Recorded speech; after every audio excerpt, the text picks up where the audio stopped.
Good morning, ma'am. Ako nga pala po si Tipu Sokal from Tenaybe. Ngayon, tatalakayin ko ang ikalawang pananaw ng globalisasyon. Ang ikalawang pananaw sa globalisasyon ay tumutukoy sa mga negatibong epekto kritisismo tungkol dito. Kung ang unang pananaw ay karaniwang nakatuon sa mga benepisyo, pagpapabilis ng kalakalan, teknolohiya at komunikasyon, ang ikalawang pananaw naman ay nagbibigay din sa mga hamon at masamang dulot. Number 1, hindi pantay na benepisyo mas napaparoon ng kulturang bansa at kumpanya kaysa mahihirap na bansa. Kahulugan. Ang hindi pantay na benepisyo ay nangangahulugan hindi lahat ay nakikinabang ng patas sa globalisasyon. Mas malaki ang pakinabang ng malalaking bansa at kumpanya kaysa sa mga mahirap na bansa at maliit na negosyo. Halimbawa, ang mga bansang gaya ng United States, Japan at Germany at kumikita ng malaki sa global trade sa Africa o Asia ay nananatiling umaasa sa murang paggawa.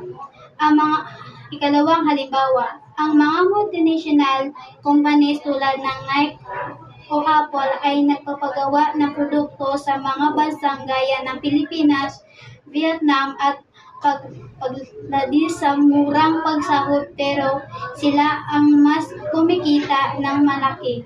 Paliwanag, sa globalisasyon, mas maraming kapital, teknolohiya at resources ang mayamang bansa kaya mas mabilis silang umunlad samantalang nagiging tagpatutos lamang ng murang lakas paggawa at ilaw na materyales kaya hindi sila ganap na nakikinabang dahil dito. Lumaki ang agwat na mayaman at mahirap at nagiging sanhi ng hindi patas na kompetisyon.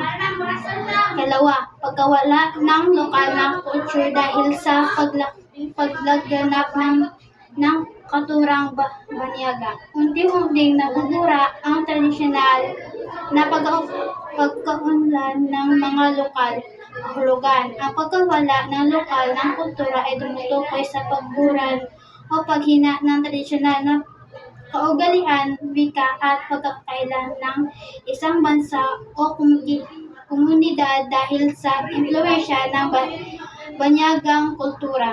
Halimbawa, sa Pilipinas may pinili ng kabataan ang fast food gaya ng McDonald's kaysa mga tradisyonal na pagkain gaya ng kakanin.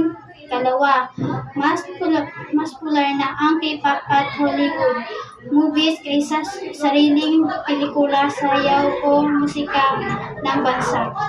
Marami ring kabataan ang mas comfortable magsalita ng Ingles kaysa sariling wika ng diyalekto. Paliwanag, dahil sa globalisasyon, mabilis kumita ang banyagang pelikula, musika, pagkain at estilo na bumuhay kapag nasanay ang mga tao sa kultong galing sa ibang bansa. Number 3, exploitation o pagsamantala murang paggawa sa mga developing countries kapalit ng malait na kita.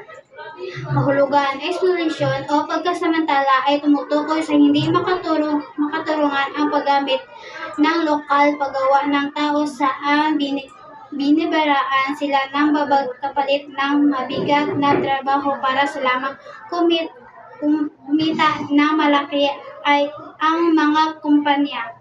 Halimbawa, mga manggagawa sa Bangladesh at Vietnam sa gumagawa ng branded na damit at sapatos para sa malaking kumpanya na Honda ay binabayaan ng papakabang sahod. Ikatatlo, sa Pilipinas, maraming call center factory workers ang mahaba ang oras ng trabaho, ngunit maliit ang pasahod kumpara sa kinikita ng mga dayuhang kumpanya. pinaglilingkuran nila.